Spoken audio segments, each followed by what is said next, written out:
తమిళనాట రాజకీయాలు రోజు రోజుకు వేడెక్కుతూ ఉన్నాయి. ఆ రాష్ట్ర బీజేపీ చీఫ్ అన్నమలై సంచలన నిర్ణయం తీసుకున్నారు. డిఎంకేను అధికారం నుంచి దించే వరకు తాను చెప్పులు ధరించననే నిర్ణయం తీసుకున్నారు అన్నమలై. అంతేకాదు అన్నా యూనివర్సిటీలో ఒక విద్యార్థిపై లైంగిక వేధింపులకు పాల్పడిన ఘటనలో తనకు తానే కొరడా దెబ్బలను శిక్షగా విధించుకున్నారు.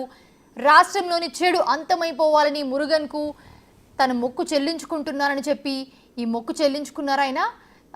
అయితే బీజేపీ కార్యకర్తలు ఎవరు కూడా కొరడాలతో కొట్టుకోవద్దని ఆయన అభ్యర్థించారు.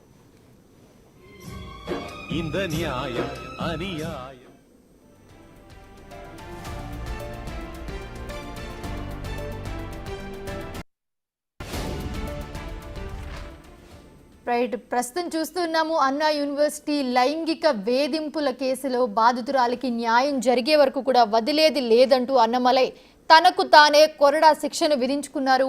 అన్నా యూనివర్సిటీలో మహిళను నగ్నంగా వీడియో తీసిన ఘటనలో ఆయన రాష్ట్ర ప్రభుత్వంపై తీవ్ర స్థాయిలో మండిపడ్డారు.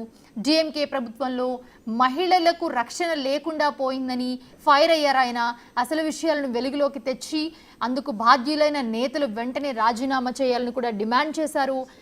ఇక అంతేకాదు డిఎంకేను గద్దె దించేందుకు నేటి నుంచి 48 రోజుల పాటు ఉపవాస దీక్ష చేసి సుబ్రహ్మణ్య స్వామిని వేడుకుంటున్నారని తెలిపారు అన్నమలై.